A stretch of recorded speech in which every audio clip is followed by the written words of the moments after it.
The air was already thick and heavy, smelling of damp cedar and ancient rot, but Elijah brought his own specific brand of tension. He lowered the cheap recorder, its green light blinking an anxious confirmation that the audio was rolling. Okay, folks, for those of you tuning in to Mythology Zero, we're deep in the Gifford Pinchot, about 5 miles past the official campsite boundary. Standard folk horror setting, right? Except we're not here to run, we're here to debunk. His voice, usually sharp and confident on the mic, wobbled slightly, a tremor he immediately blamed on the cold. Behind him, the deep canopy swallowed the last sliver of the sunset, plunging the clearing into a cold, immediate darkness. Elias, his cameraman and increasingly nervous partner, kept the tripod steady, aiming the lens at the moss-covered, strangely carved stone marker known locally as the Whisperer's Tooth. The rules are simple, according to this regional hokum, Elijah continued, leaning close to the marker, his breath puffing out white in the chill. You must be alone. You must be in the deep woods, and you must whistle a specific 3-note sequence after the sun has fully set. Supposedly, this summons the follower. And once summoned, you have exactly 48 hours to leave its territory without it catching you, or you're lost forever. Elias cleared his throat, the dry rasp sounding deafeningly loud. Elijah, maybe we just pack it up. We got the establishing shot, the marker. Nonsense. Elias, you know the numbers. We need the interaction, the payoff. This is going to be the biggest view count of the quarter. Think of the ad revenue. Elijah's hand clamped down on a small, polished wooden flute he'd brought specifically for this stupid, arrogant stunt. His confidence, his absolute refusal to respect the possibility of the unknown, was palpable. He needed this myth to be false, needed to prove himself smarter than local superstition. That need was his poison. He pressed the flute to his lips. The silence of the forest seemed to intensify, listening. He focused, drawing a sharp, piercing sound, a melody that sounded less like a tune and more like a high-pitched cry, ripping the fabric of the woods. Wee, woo, wee. The sound echoed. Then it died. A minute passed. Elias shifted, adjusting the collar of his jacket. See? Nothing. Just cold. Elijah grinned, victorious, turning back to the camera.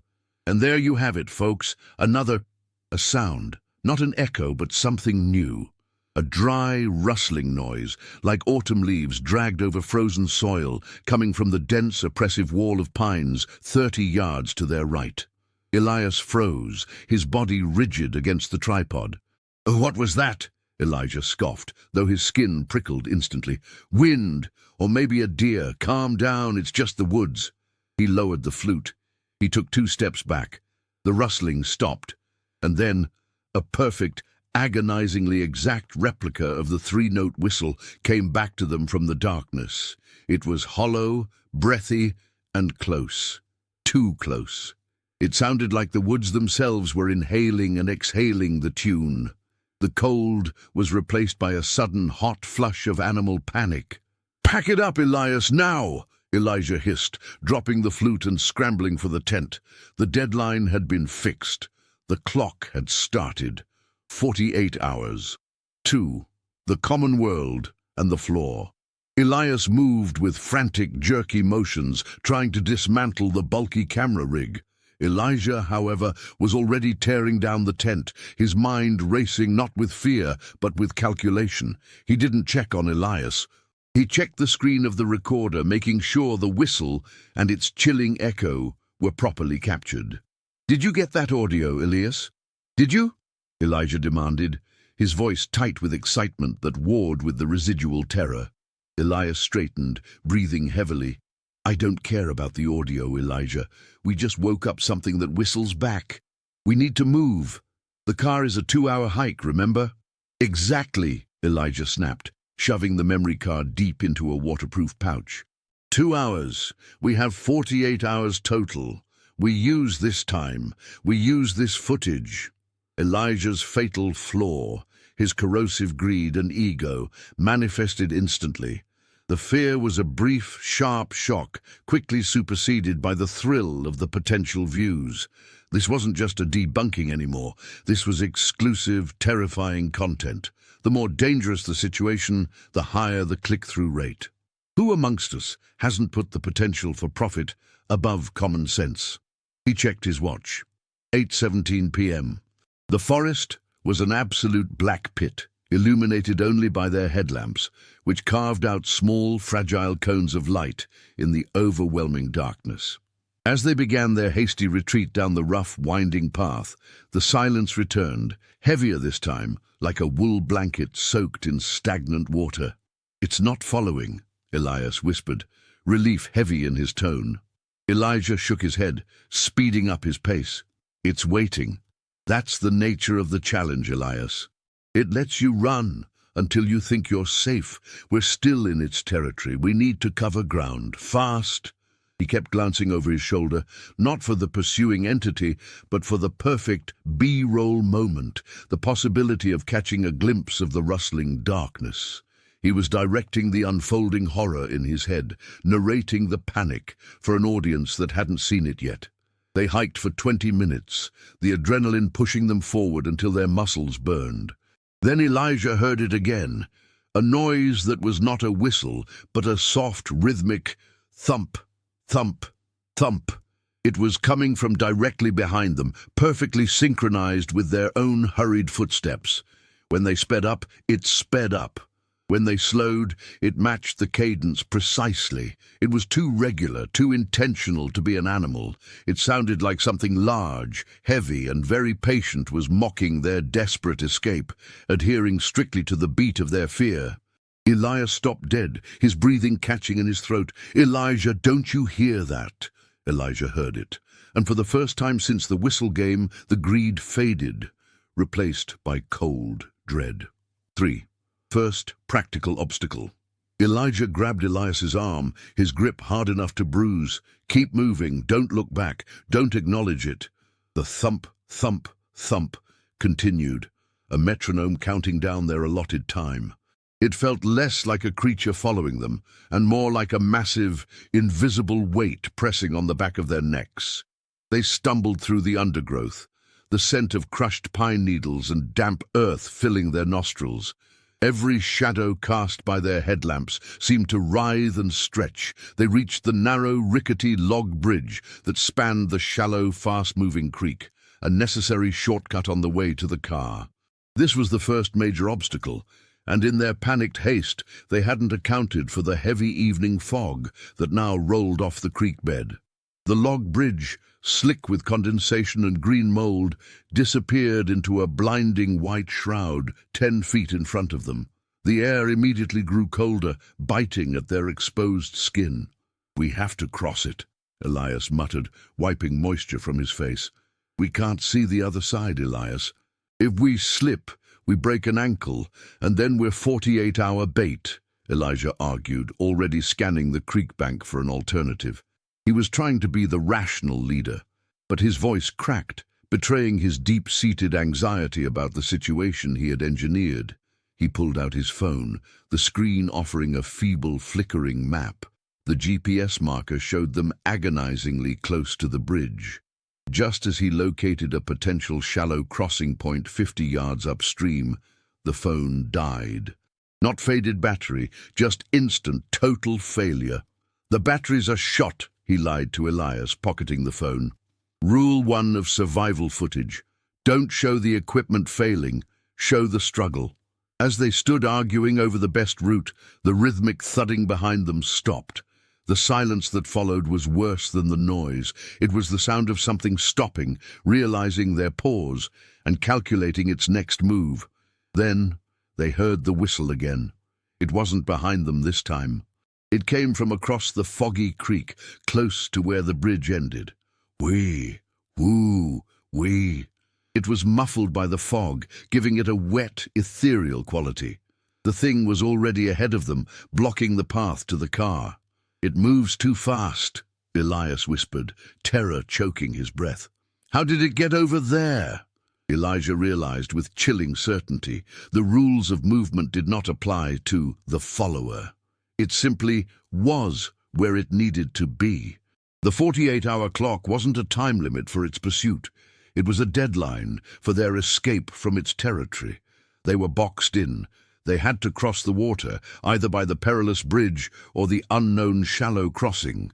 50 yards up, Elijah decided, grabbing Elias's shoulder. If you know the Gifford Pinchot, you know these creeks are full of deadfall. Pray we don't hit a sinkhole. Move. Tell me, if you were Elias, would you continue following the man who whistled this thing up, or would you cut and run? 4. Complexity and subplots. They scrambled upstream, parallel to the creek, the frigid mist clinging to their clothes and hair. The air was heavy with the smell of freezing water and decaying leaf litter, overlaid by a sharp metallic tang that Elijah desperately tried to rationalize as rust from some old logging equipment. The whistling from across the creek was sporadic now, a taunting reminder that their pursuer was static, waiting, perfectly content to let them exhaust themselves. "It knows exactly where we are," Elias gasped, stumbling over a root. "Just keep moving," Elijah repeated mechanically, ignoring the gnawing suspicion that Elias was right.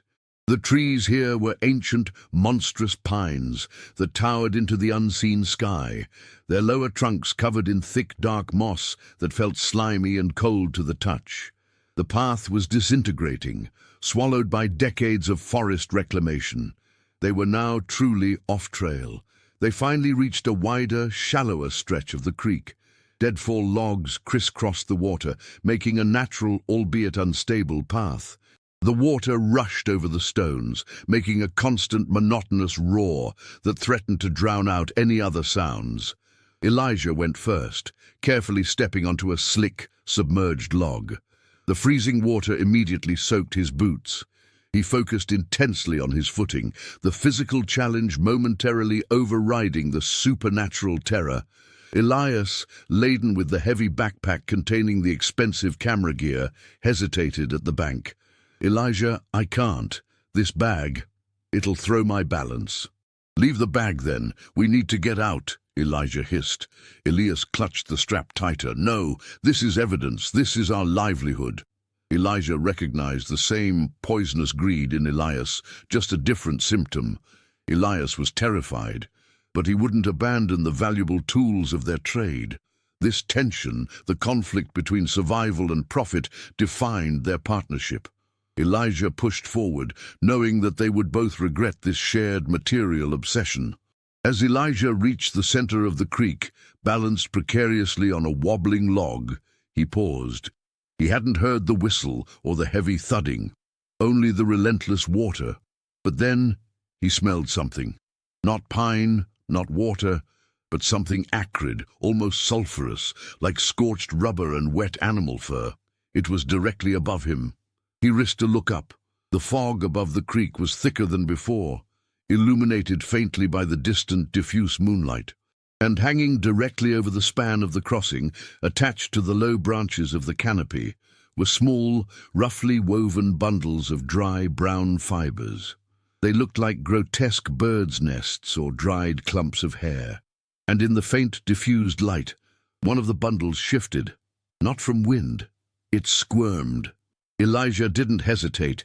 He yelled, "Run, Elias, now!" and launched himself across the remaining space, hitting the far bank with a wet, bone-jarring impact. Behind him, Elias dropped the camera bag with a splash. The sound of the follower was immediately replaced by a frantic scrambling, a dry, papery fluttering that seemed to descend upon the bank where Elias had been standing just seconds before. 5. The midpoint Elijah scrambled up the muddy embankment, his breath ragged. He turned just as Elias, screaming in a high-pitched, desperate register, managed to grab the submerged camera bag and fling himself onto a boulder protruding from the bank. Elias wasn't screaming because of the water. He was screaming at what was happening on the opposite bank. The bundles that Elijah had seen hanging in the fog were now fully visible, detaching themselves from the trees. They were not nests. They were masses of densely packed hair, brittle twigs, and bleached bone fragments held together by what looked sickeningly like dried sinew. dozens of them, fluttering and dropping onto the exact spot where Elias had hesitated. And from the center of the largest mass, something unfolded. It wasn't a limb. It was a protrusion, thin and segmented, that ended in a small, smooth, white sphere. It looked like a bleached knuckle or an eyeball without a pupil, mounted on a stalk of dark, oily tissue. The masses began to move, scuttling like monstrous spiders toward the edge of the creek. Elias, momentarily safe on the boulder, looked across the water at Elijah, his face a mask of pleading horror. "Help me, Elijah! It's cutting off the exit, the bridge!" Elijah glanced upstream, toward the main path where the rickety log bridge lay lost in the fog. He looked back at Elias, now trapped between the rushing water and the growing, scuttling terror. The creature seemed to be manifesting in multiple locations, utilizing the water boundaries to herd its prey. This was the crisis point, the first major reversal. They weren't just running, they were cornered. Elijah made his choice, the purest distillation of his fatal flaw. He saw Elias trapped, vulnerable, with the valuable camera bag clutched to his chest.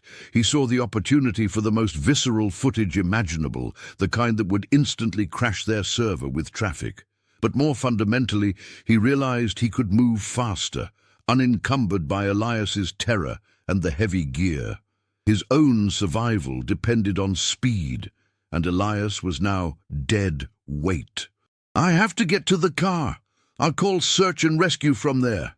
Elijah lied, the words tasting like copper in his mouth. Elias's face contorted in disbelief, a desperate betrayal flashing across his features. "You promised! We stick together."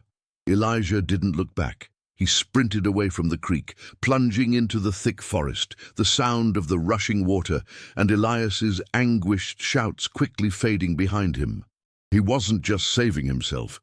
He was abandoning his partner to guarantee his own escape and, critically, to ensure the exclusive story of Elias's fate. He was chasing the ultimate headline. He ran for 30 minutes before the sound of his own heavy breathing and pounding heart was the only thing left. He checked his watch. 9:45 p.m. He was alone now, deep in the woods, with nearly 46 hours still on the clock, and the absence of the follower's noise felt more ominous than its presence. When does the need for self-preservation become outright treachery? 6. Consequences of the reversal. The immediate consequence of abandoning Elias was a dizzying surge of relief, quickly followed by a cold, stomach-turning guilt. Elijah tried to suppress the latter by focusing solely on speed and direction. He oriented himself by the sparse, visible stars filtering through the canopy, aiming roughly northwest toward the logging road where their SUV was parked. The terrain was merciless. He slipped on slick moss, stumbled over exposed roots, and constantly had to push aside low-hanging, needled branches. His lungs burned, and the frigid air tasted metallic and dry. After another hour of punishing movement, Elijah stopped, leaning against the cold, rough bark of a Douglas fir. 10:48 p.m. The clock was still running, but he had covered significant ground, and crucially, he hadn't heard the whistle or the unsettling thump since leaving Elias. He risked pulling out the waterproof pouch. The recorder was still functioning. He pressed play, listening to the final seconds of Elias's desperate plea, overlaid by his own lie. He quickly fast-forwarded. He needed to save the battery. Why did I leave him? The whisper of self-recrimination was loud. He pushed it down. Because he would have slowed me down. Because the content is safer with me. The logic was ugly but effective in silencing the guilt. He started moving again, slower now, conserving energy. The forest felt different without Elias, more vast, more predatory. Every snap of a twig sounded like an executioner's step. Then he saw the sign. It was a rusted, faded metal plate nailed high on a cedar tree, marking the boundary of the national forest and the start of private logging property. Boundary marker 41B. He recognized it. This was good. He was back on track. The car was perhaps an hour away now, maybe less if the private road was clear. Just as a sliver of hope penetrated his dread, he noticed the ground around the sign. There were tracks, massive, unnatural impressions in the soft earth. Not prints exactly, but long, deep grooves, like something heavy had been dragged or perhaps simply slithered across the soil. He crouched down, running his finger along the cold, disturbed earth. The trail was fresh, twisting off the main line of the forest boundary, leading deeper into the unmarked territory he had just left. And then he saw what was discarded next to a snapped fern, a small, mud-stained piece of plastic. It was the cap to the expensive German lens they used on the video camera. Elias's camera. Elias wasn't just left behind, he had been taken, and the creature was actively mocking Elijah, leaving a breadcrumb trail of evidence on Elijah's supposed escape route. Elijah's heart hammered a frantic, broken rhythm against his ribs. The follower hadn't stopped pursuing him. It was playing a longer game, sending him a message. The territory boundary means nothing to me. Your path is my path. He was no closer to safety. He was simply alone and surrounded by the ghost of his crime. 7. False hope. Despite the chilling discovery of the lens cap, Elijah pressed on, driven by the absolute necessity of reaching the SUV.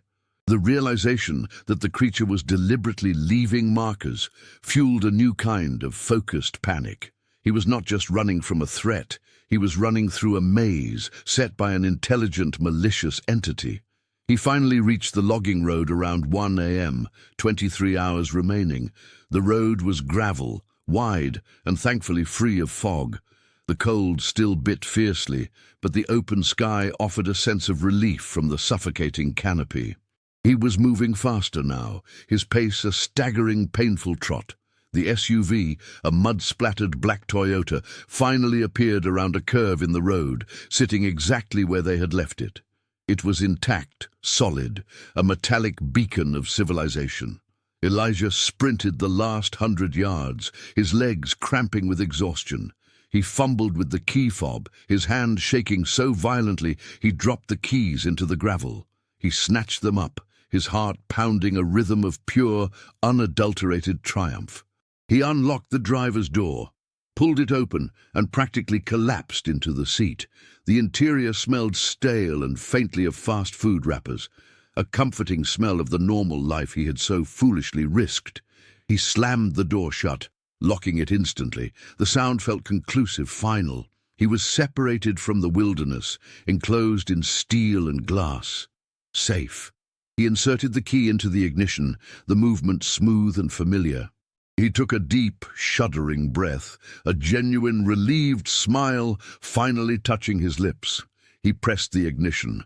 The engine turned over, roaring to life instantly. The headlights flared, cutting twin yellow swathes through the darkness, reflecting off the trees across the road. He was safe. The greed flared up again, powerful and intoxicating. He had the recorder, he had the footage of the whistling, he had the audio of Elias's capture. This was bigger than a viral video. This was proof. Elijah was so consumed by the rush of success that he failed to notice the details of his immediate surroundings. He didn't notice the strange, slick smear on the steering wheel or the faint, musky scent now layered over the fast food odor. He reached for the gear shift. It was then he realized the car was not empty.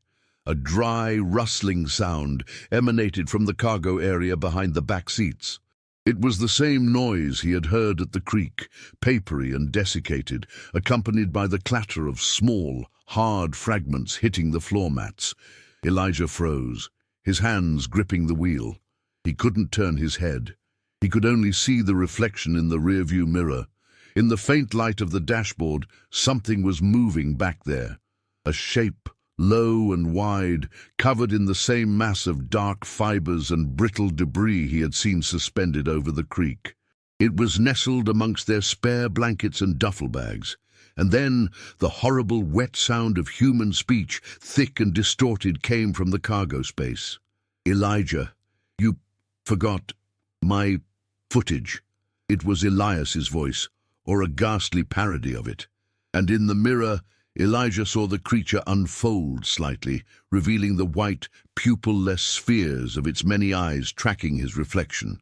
The thing had been waiting for him inside the car. His presumed sanctuary was, in fact, the final trap. 8. The crisis.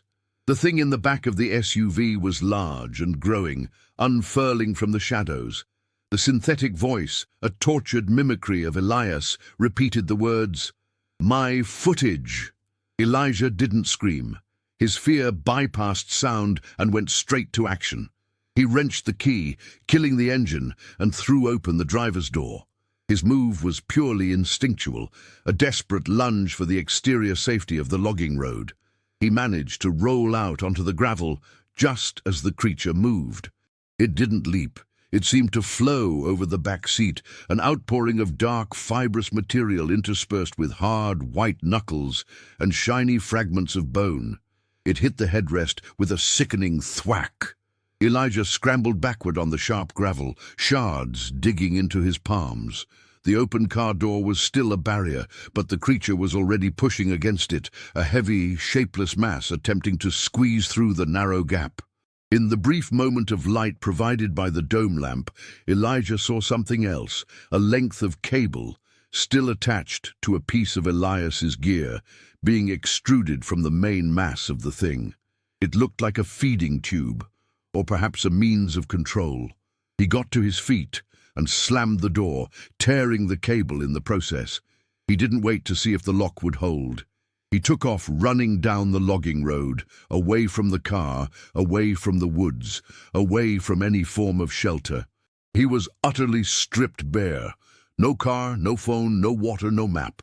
He only had the small, waterproof pouch containing the tiny audio recorder, clutched in his hand like a useless talisman. The time was 1:05 a.m.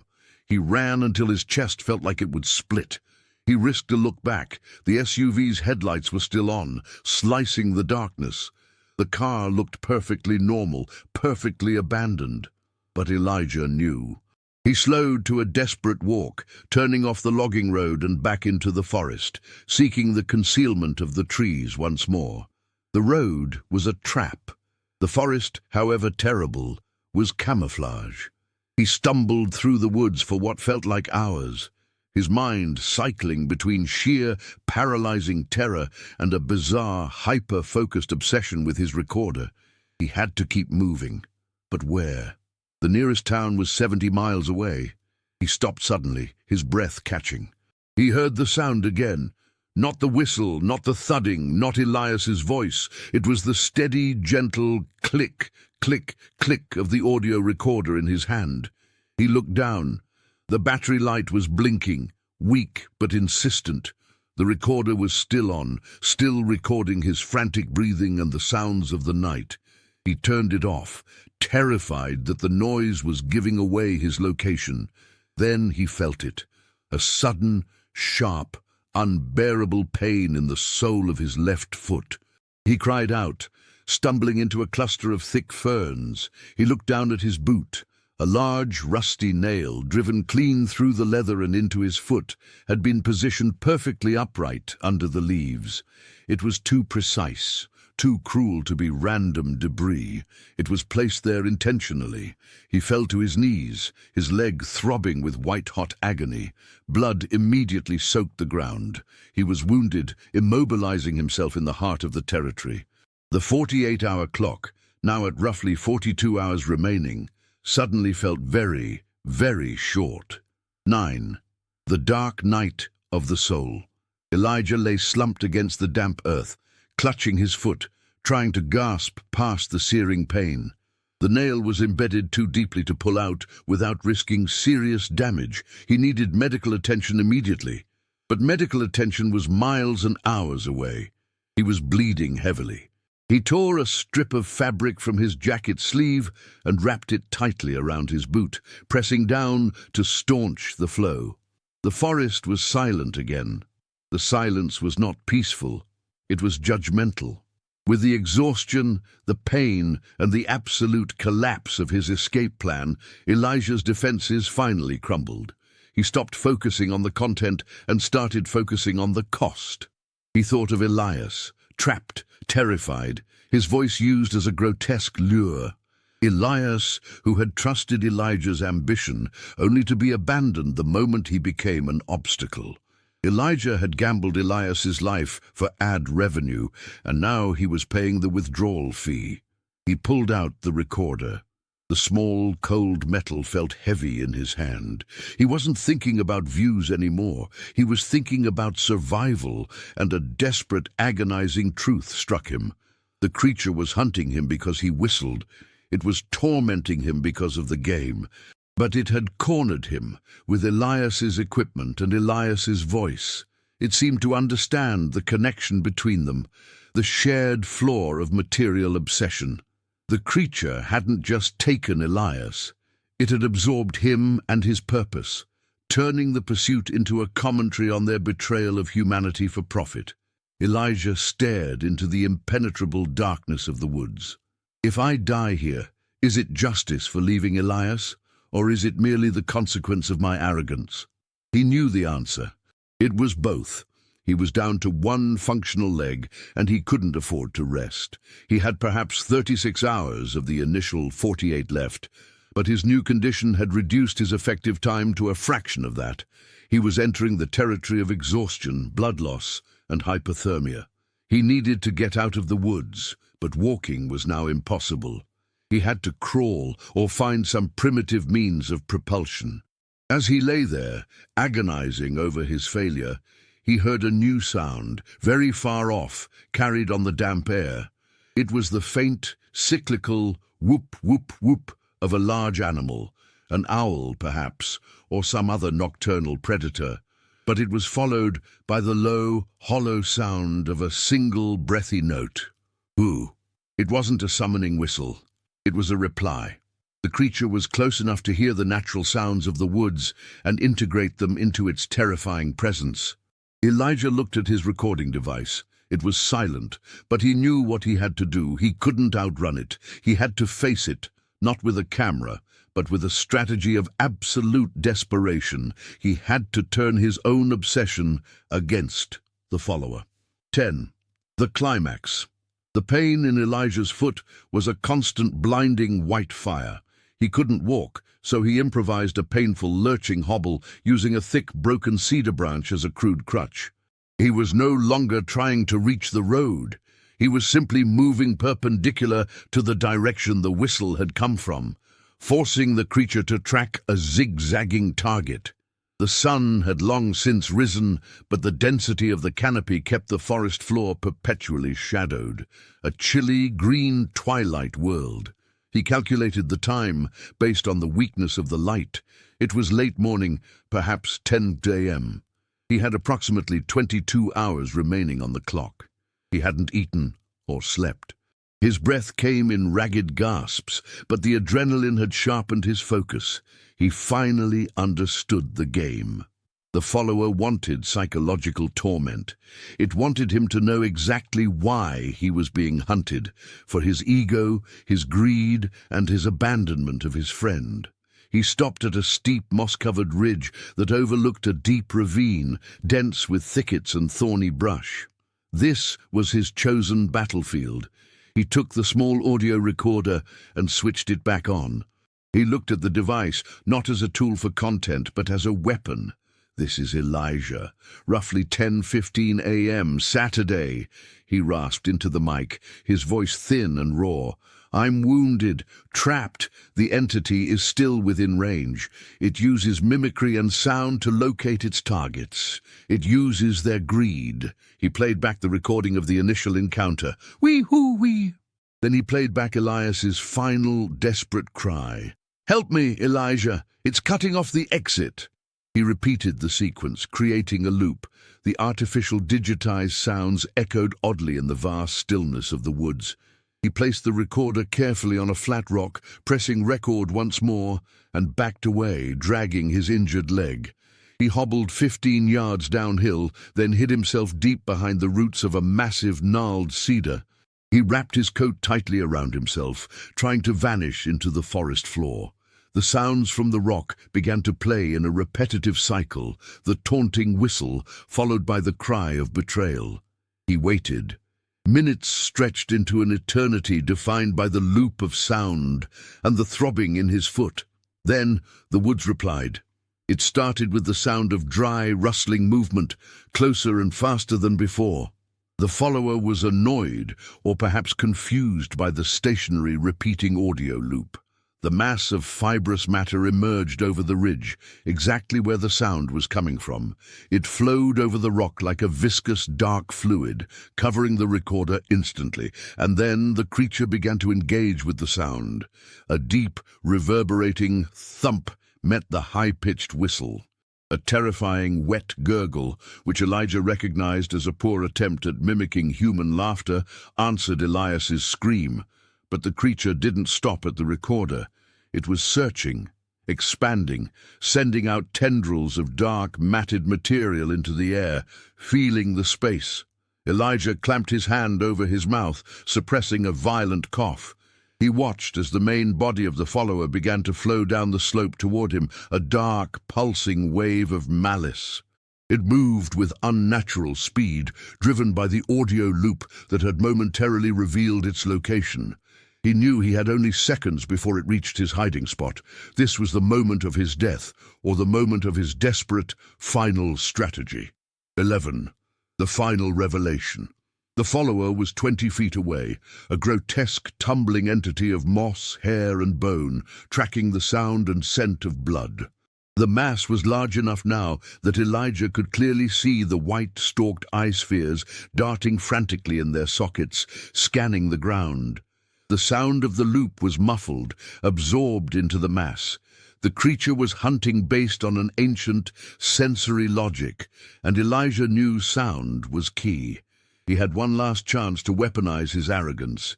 He pulled a cheap butane lighter from his pocket, a habit he'd picked up from Elias, who used it for smoking during long shoots.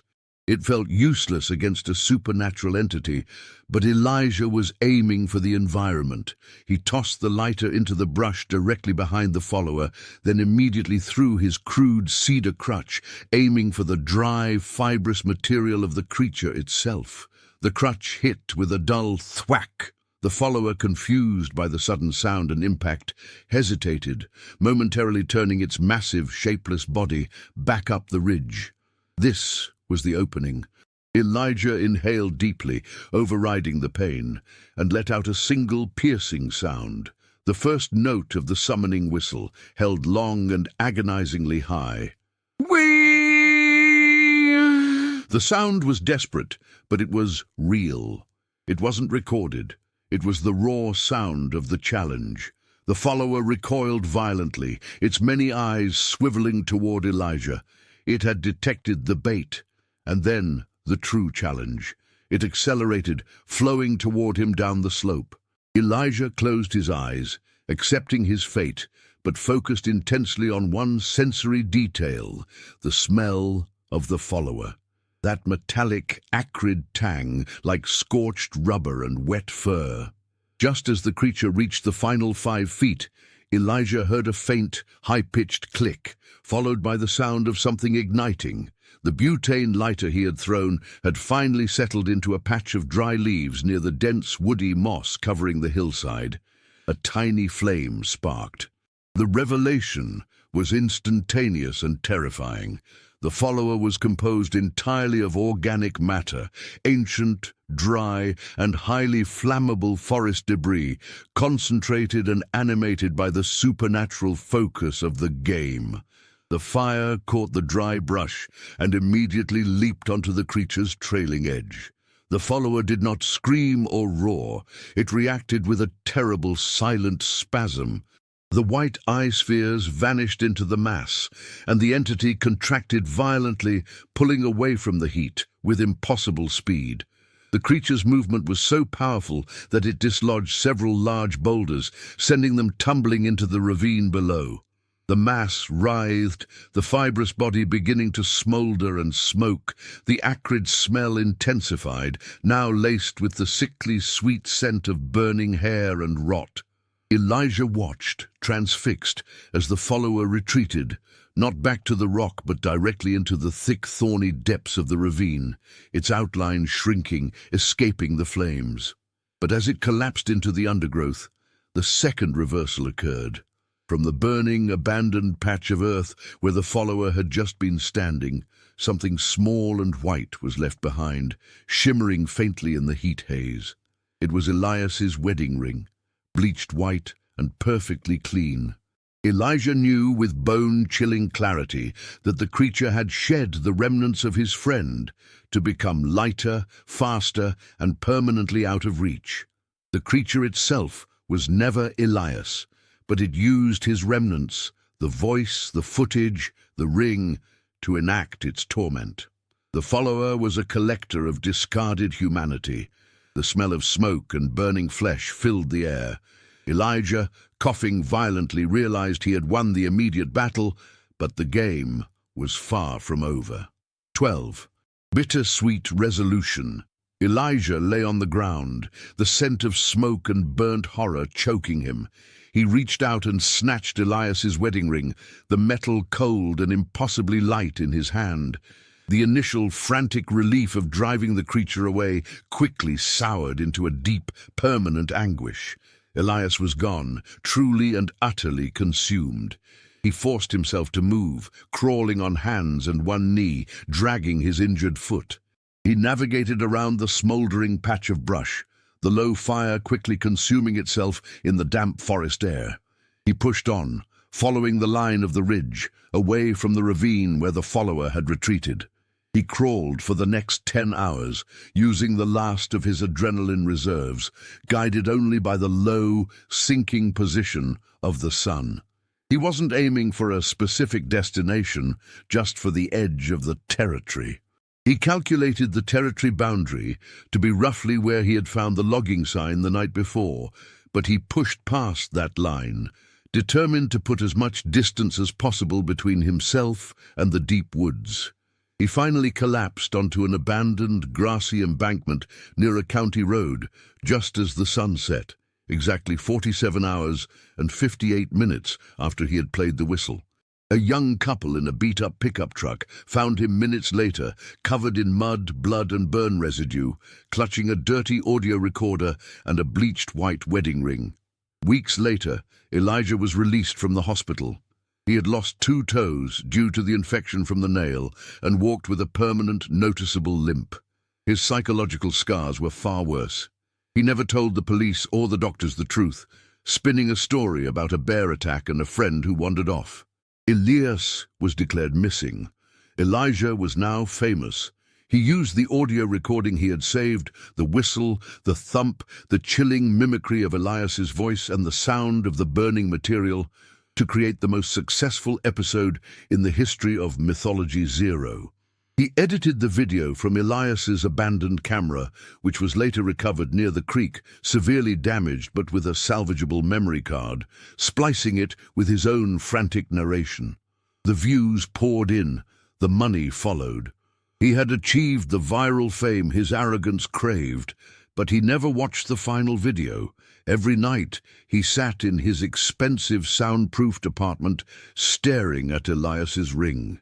He had survived the 48 hours, escaping the physical threat, but he hadn't escaped the consequence of his flaw. One cold evening, as he was counting the millions of views the video had accumulated, he heard a sound emanating from his computer speakers, even though they were turned off. It was faint, breathy, and close. "Wee! Woo! Wee!" He frantically ripped the power cord from the wall. The sound stopped, but then a low, rhythmic thump, thump, thump began, coming from the ventilation shaft above his head, perfectly synchronized with his own terrified heartbeat. The follower hadn't been banished by fire or time. It had simply learned the extent of its new territory. It knew where Elijah lived, and it was waiting, patient, in the dark spaces of the urban landscape. The game was over. The haunting had begun.